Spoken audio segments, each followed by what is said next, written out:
पिछले अध्याय में हमने जाना कि लगभग 65 से 70,000 साल पहले आधुनिक इंसान अफ्रीका से निकलकर भारत तक पहुंचे।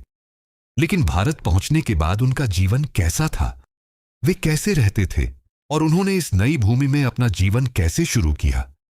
भारत के सबसे पहले निवासी शिकारी और भोजन जुटाने वाले लोग थे। उन्हें आज हम पाषाण युग के मानव के रूप में जानते हैं। उस समय इंसानों के पास न खेती थी, न स्थायी घर और न ही कोई बड़ा समाज। वे छोटे छोटे समूहों में रहते थे और लगातार एक जगह से दूसरी जगह घूमते रहते थे।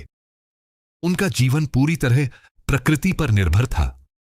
वे जंगलों में जानवरों का शिकार करते थे और पेड़ों से फल, जड़ें, बीज और कंद इकट्ठा करके अपना भोजन जुटाते थे। जब किसी जगह भोजन कम हो जाता तो वे अपना समूह लेकर दूसरी जगह चले जाते थे। इसी कारण उस समय के इंसानों का जीवन घुमंतु था।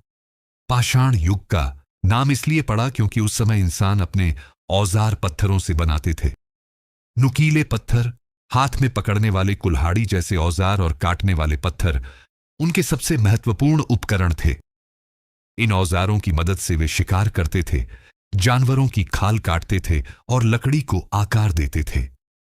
भारत में कई जगहों पर ऐसे पत्थर के औजार मिले हैं जो हजारों साल पुराने हैं।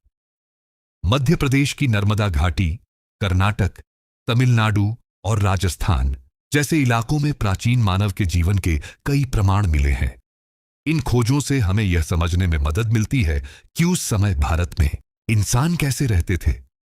पाषाण युग के मानव अक्सर गुफाओं में रहते थे। गुफाएं उन्हें बारिश, ठंड और जंगली जानवरों से बचाती थीं। भारत की कुछ गुफाएं आज भी उस समय की कहानी सुनाती है। मध्य प्रदेश की भीमबेटका गुफाएं इसका सबसे प्रसिद्ध उदाहरण है। इन गुफाओं की दीवारों पर प्राचीन मानव द्वारा बनाए गए चित्र आज भी मौजूद हैं। इन चित्रों में शिकार करते हुए इंसान, जानवर और दैनिक जीवन के दृश्य दिखाई देते हैं। ये चित्र हमें बताते हैं कि उस समय के इंसान केवल जीवित रहने के लिए संघर्ष नहीं कर रहे थे, बल्कि उनके भीतर कला और अभिव्यक्ति की भावना भी मौजूद थी। धीरे धीरे इंसानों ने अपने आसपास के वातावरण को बेहतर तरीके से समझना शुरू कर दिया।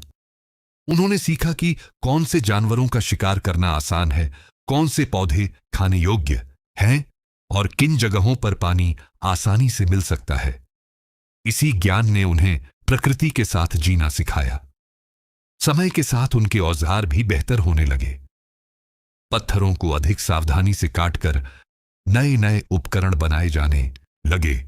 यह मानव बुद्धिमत्ता के विकास का एक महत्वपूर्ण चरण था। धीरे धीरे इंसान केवल जीवित रहने तक सीमित नहीं रहे, वे अपने जीवन को थोड़ा आसान और सुरक्षित बनाने लगे। यह वही समय था जब इंसानों ने पहली बार छोटे छोटे समूहों में मिलकर काम करना शुरू किया। शिकार के लिए योजना बनाना, भोजन को साझा करना और समूह में रहना उनके जीवन का हिस्सा बन गया।